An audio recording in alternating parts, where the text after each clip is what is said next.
Hello everyone, আমার পরাণের ভাই বোন, দেখো আমি আজকে তোমাদের মাঝে আমি কিভাবে একটা ভিডিও শেয়ার করতেছি। দেখো আমার বাগান বিলাস গাছটা দিন দিন খুব সুন্দর পিঙ্ক গোলাপি পাতা দিচ্ছে, মানে যেটাকে ফুল বলা হয়। আসসালামু আলাইকুম, তোমরা সবাই কেমন আছো? আশা করি তোমরা সবাই অনেক ভালো আছো আমার পরাণের ভাই বোন।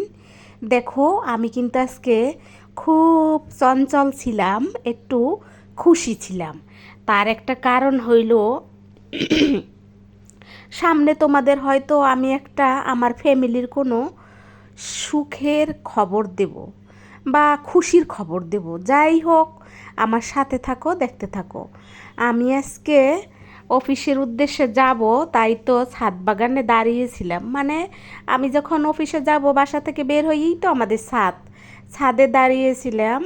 আর তখন একটু একটু বৃষ্টি পড়তেছিল, যেটাকে বলে কি জানি ইলিশ গুঁড়ি বৃষ্টি হইতেছিল। আর ইলিশ গুঁড়ি বৃষ্টি আমার মাথায় পড়তেছিল, আর আমি একটু ভিডিও করতেছিলাম। আর ওই যে দেখো আকাশটাও একটু দেখিয়ে দিলাম, আর সাথে আমিও ছিলাম দাঁড়িয়ে বৃষ্টির ভিতরে। একটু একটু আমার গায়ে পড়তেছিল, তোমাদের মাঝে বৃষ্টিগুলো আসলে দেখা যাচ্ছে না, কিন্তু আমার গায়ে পড়তেছিল বৃষ্টির ফোঁটা। পানিটা ঠান্ডা লাগতেছিল বেশ। তারপরে দেখো ক্যামেরাটা আমার হাত থেকে আমার হাজবেন্ড নিল। ক্যামেরা আমার হাজবেন্ড করে দিচ্ছিল। আমার আজকের ক্যামেরাম্যান হলো আমার হাজবেন্ড, যাকে তোমরা চিনো, সবাই সকলেই চিনো আমার পরাণের ভাই বোন। নতুন পুরান সবাইকে আমি আবারও স্বাগতম জানাই। দেখো আমার ছাদ বাগানে তোমাদেরকে স্বাগতম। এই যে দেখো এই ফুলটা কিন্তু ছিললাম, এটা কিন্তু একটা পাতার মতন, কিন্তু দেখতে এত সুন্দর লাগে, কানে লাগিয়ে দিলাম। আর এই কানে লাগিয়েই কিন্তু বাস পর্যন্ত গিয়েছিলাম। তারপরে বাসে বসে তারপর কিন্তু আমি মাথার উপরে নিয়েছিলাম। তারপরে দেখো এইটা হচ্ছে আর একদিন একটু এই যে নয়নতারা ফুল নিজে নিজে কানে লাগিয়ে ঢং করতেছিলাম। যাই হোক, দেখো যেহেতু আমি অনেক ফুল ভালোবাসি, আর ছোটোবেলা থেকেই আমি খোপায় ফুল গুছতাম, কানে ফুল গুছতাম, আঙ্গুলে ফুল নিতাম। ওই যে দেখো আমাকে বকতেছিল দেরি হয়ে যাচ্ছে কেন, আমি রেডি হইয়া নিচে নামতেছি না, সেটা বলতেছিল আমার হাজবেন্ড। আর গাছগুলো যেহেতু একটু গোড়াগুলো শুকনা দেখা যাচ্ছে, তাই ও হইল পানি দিচ্ছিল সকালে পানি দিয়ে আবার একটু ভিজিয়ে দিচ্ছিল।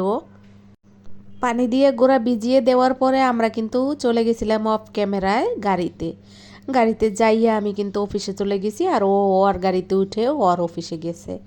মানে ও অন্য দিকে গেছে, আমি অন্য দিকে গেছি, দুইজন দুই প্রান্তে গেছি। আবার ও 5টার সময় আসবে, আমি 2:30-3টার সময় আসব।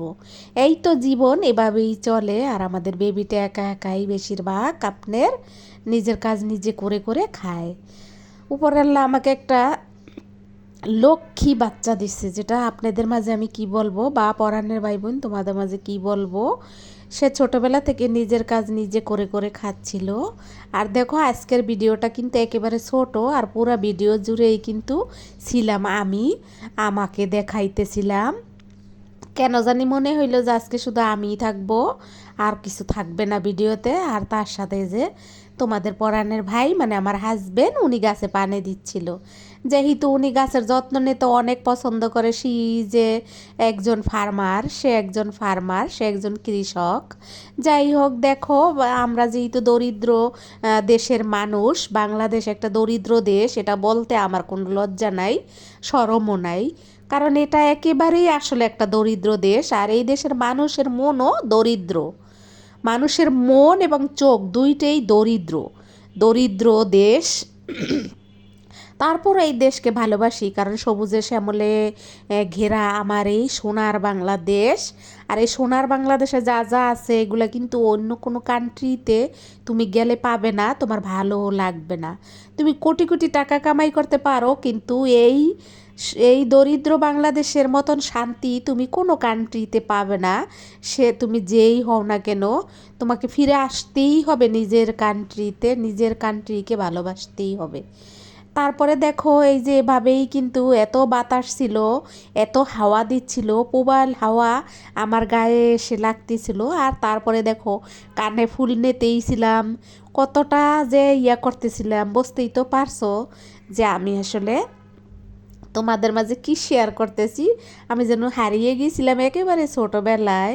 এগুলো আমার মেয়ে যখন দেখে তখন আমাকে অনেক বকে, কিন্তু কি করব বলো, আমার খুব ভালো লাগতেছিল এই বাতাস এবং এখানে দাঁড়িয়ে